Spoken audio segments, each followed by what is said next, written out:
کہ اللہ رب العزت زبردست غالب حکمت والا ہے۔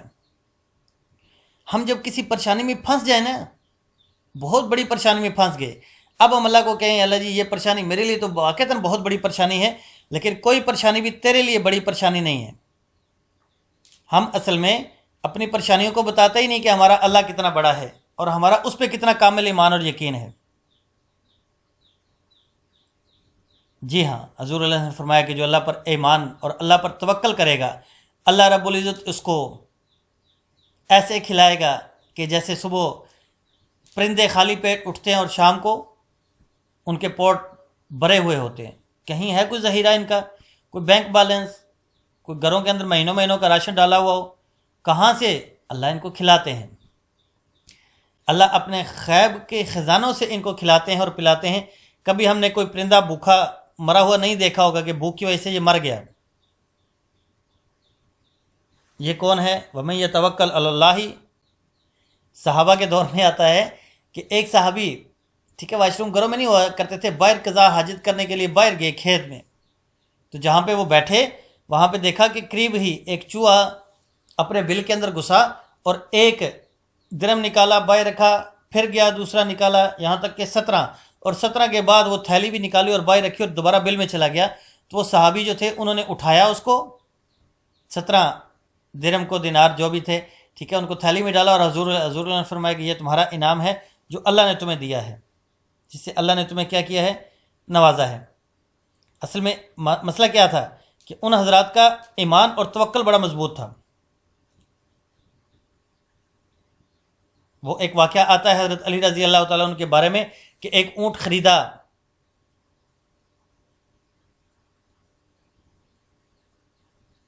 اللہ کے راستے میں کچھ رقم لگائی، اللہ کے راستے میں کچھ رقم صدقہ کی، غریبوں کی مدد میں لگا دی، ٹھیک ہے، اور اس کے بعد ایک اونٹ خریدا اور اس سے 10 گنا قیمت پہ ادھر ہی کھڑے کھڑے ایک اور آدمی نے ان سے دوبارہ خرید لیا آگے۔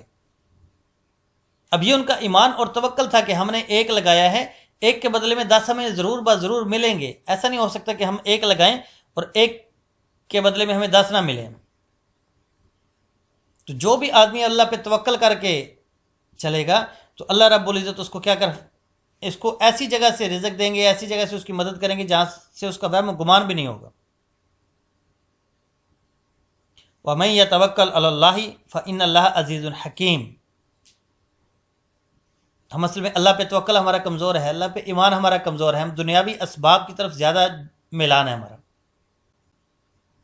کشتی چلنی پانی میں ہی ہے، لیکن پانی اگر کشتی کے اندر آ جائے تو کشتی کیا ہو جاتی ہے جی؟ تباہ و برباد ہو جاتی ہے۔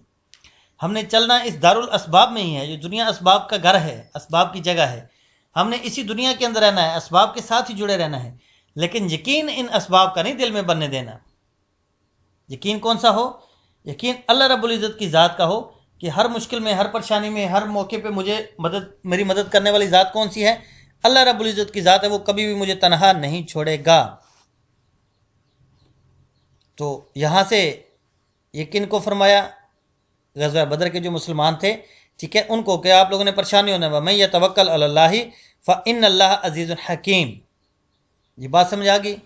وَلَوْ تَرَىٰ، کاش کہ آپ دیکھتے، اِذْ يَتَوَفَّى الَّذِينَ كَفَرُوا، جب یتوفا قبض کرتا ہے الذین ان لوگوں کو کفروا جنہوں نے کفر کیا، الملائکۃ کون؟ فرشتے، یضربون وجوہہم، وہ مارتے ہیں ان کے منہوں پر، وادبارہم، اور ان کی پیٹھوں پر، وذوقوا، اور کہتے ہیں ذوقوا، چکھو، عذاب الحریق، آگ کا عذاب۔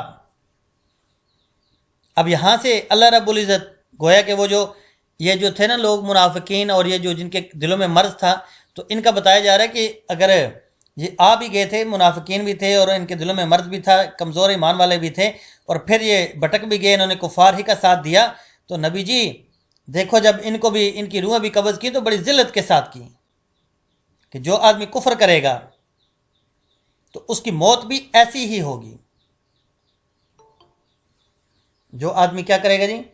کفر کرے گا تو اس کی موت بھی ایسی ہوگی۔ وَلَوْ تَرَىٰ، کاش آپ دیکھتے، اِذْ يَتَوَفَّى الَّذِينَ كَفَرُوا، کہ جب قبض کرتے ہیں کافروں کی روح کو، الملائکۃ کون؟ فرشتے، یضربون وجوہہم، مارتے ہیں ان کے چہروں پر، و ادبارہم اور ان کے پیٹھوں پر، وذوقوا اور کہتے ہیں کہ چکھو، عذاب الحریق آگ کا عذاب۔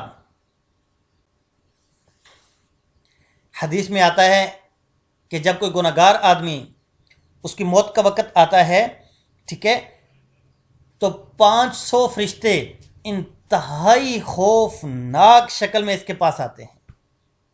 کیسے آتے ہیں جی؟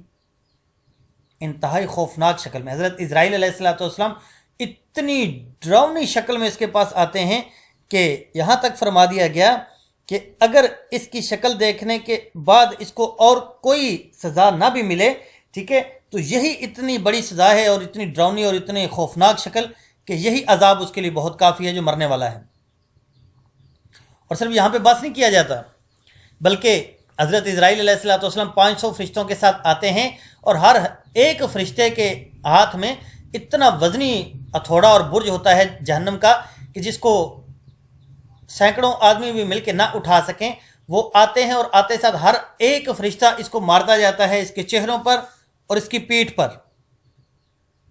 کہاں مارتے ہیں جس کے چہروں پر اور اس کی پیٹھ پر؟ حضرت علی رضی اللہ تعالیٰ عنہ سے کسی نے پوچھا کہ موت کا منظر کیسا ہے؟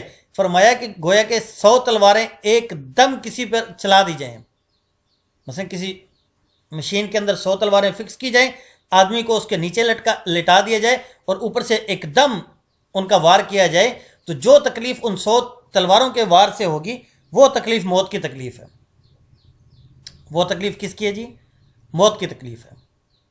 اب یہ 500 فرشتے آئیں گے اور اس کو خوب ڈر سنائیں گے، اور اس کو ہر ایک فرشتہ اس کو ہتھوڑوں سے صحیح طرح لگائے گا، اور پھر اس کی روح کو قبض کرنا شروع کریں گے۔ روح نکلتی ہے پاؤں کے ناخنوں سے، پاؤں کے ناخنوں سے اوپر سر کی طرف سے کھینچی جاتی ہے اور آہستہ آہستہ آہستہ باہر نکلتی ہے۔ تو اب اس کے ساتھ کیا معاملہ کیا جاتا ہے؟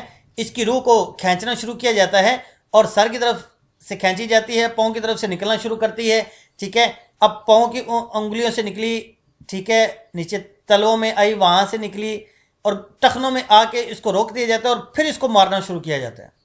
اب نیچے پاؤں سے روح نکل گئی ہے، پاؤں بے جان ہو گیا، وہ ڈیڈ ہو گیا، اوپر کے جسم میں بھی روح ہے، پھر وہاں سے اس کو خوب مارا جاتا ہے، ٹھیک ہے، اس کو خوب تکلیف اور اذیت پہنچائی جاتی ہے، پھر وہاں سے اوپر دوبارہ کھینچی جاتی ہے روح کو، اور پنڈلیوں میں آ کے پھر دوبارہ روک دی جاتی ہے۔ جب پنڈلیوں میں پہنچی پھر روک دی گئی، پھر اس کو خوب دھلائی کی جاتی ہے، پھر یہاں سے اوپر گھٹنوں میں روک دی جاتی ہے، وہاں سے اوپر رانوں میں یعنی کہ بڑے آرام سے اس کی روح کو نکالا جاتا ہے۔ ایک دم اچانک اس کی روح نہیں نکلتی ہے۔ جو نیک آدمی ہوتا ہے نا، اس کو تو اوپر جنت کے باغات دکھائے جا رہے ہوتے ہیں، جنت کے نظارے اس کو دکھائے جا رہے ہوتے ہیں، اور جیسے وہ ڈاکٹر کرتا ہے نا کہ چھوٹے بچے کو ٹیکا لگانا ہوتا ہے، اس کو باتوں میں لگا کے کہیں کھلونا وغیرہ دکھا کے اچانک اس کو پیچھے سے ٹیکا لگا دیتا ہے، اس کو پتہ ہی نہیں چلتا کیونکہ اس کا دھیان ہی دوسری طرف تھا۔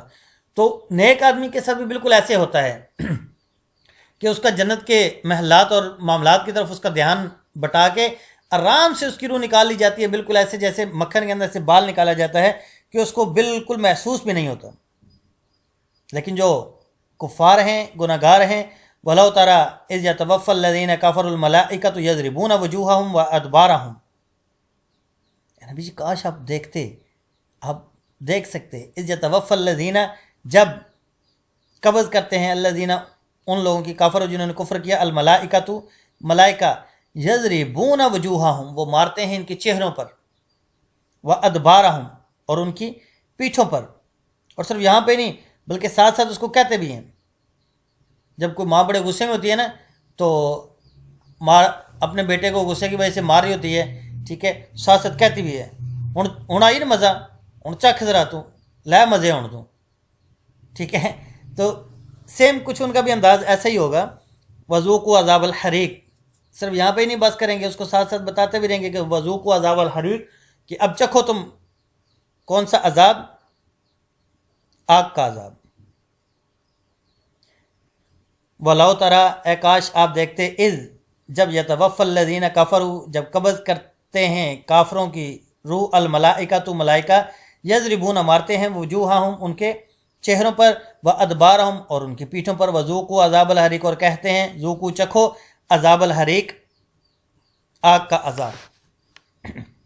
ذالک یہ سارا معاملہ کس وجہ سے؟ بما قدمت ایدیکم، بسبب ان کے، بما بسبب ان کے، قدمت جو آگے بھیجے، ایدیکم تمہارے ہاتھوں نے، وان اللہ اور بے شک اللہ لیسا نہیں ہے، بظلام ظلم کرنے والا، للعبید اپنے بندوں پر. ٹھیک ہے، آخر میں یہاں پہ کیا فرما دیا کہ یہ جو معاملات ہو رہے ہیں، یہ ان کو جو چہروں پہ مارا جا رہا ہے اور ان کی پیٹھوں پہ مارا جا رہا ہے، یہ کس وجہ سے مارا جا رہا ہے؟ اور ان کو جو کہا جا رہا ہے ذوقوا عذاب الحریق، کہ آگ کا عذاب چکھو، بما قدمت ایدیکم، بسبب ان کے کہ جو تمہارے ہاتھوں نے آگے بھیجا، جو تمہارے ہاتھوں نے گناہ ہوئے، ٹھیک ہے، اس کی وجہ سے تمہارے ساتھ یہ معاملہ ہو رہا ہے. وَأَنَّ اللَّهَ لَيْسَ بِظَلَّامٍ لِلْعَبِيدِ، اور کسی کے ذہن میں یہ شک و شبہ یا ابہام نہ آئے کہ شاید اللہ رب العزت کی ذات ظلم کرنے والی ہے. نہیں، ایسی بات نہیں ہے، بلکہ ہر بندہ اپنے اوپر خود ظلم کر رہا ہے. جب وہ گناہ کرتا ہے تو وہ گویا کہ اپنی جان کے اوپر، اپنے اوپر ظلم کیے جا رہا ہے. تو اللہ رب العزت کی ذات ظلم کرنے والی نہیں ہے. اللہ رب العزت کی ذات تو بڑی غفور الرحیم اور بڑی نرم دل، کہ 70 ماؤں سے زیادہ محبت کرنے والی ذات اللہ رب العزت کی ذات ہے. تو اللہ رب العزت کی ذات کسی پہ ظلم نہیں کرتے. آخر میں فرما دیا ذالک بما قدمت ایدیکم، یہ سارے معاملات جو ہیں، یہ تمہیں جو کٹ پڑ رہی ہے، یہ اس وجہ سے بما قدمت ایدیکم، جو تمہارے ہاتھوں نے آگے بھیجا. وان اللہ اور بے شک اللہ لیس بظلام للعبید، وہ اپنے بندوں پہ ظلم کرنے والا نہیں ہے. جی سمجھ آ گئی؟ جی آج کا سبق ہمارا یہاں تک ہی ہے. جی آج کا سبق ہمارا آیت نمبر 49 سے لے کر 51 تک. تو انشاءاللہ کل کے سبق میں انشاءاللہ آگے ملاقات کرتے ہیں. تب تک کے لیے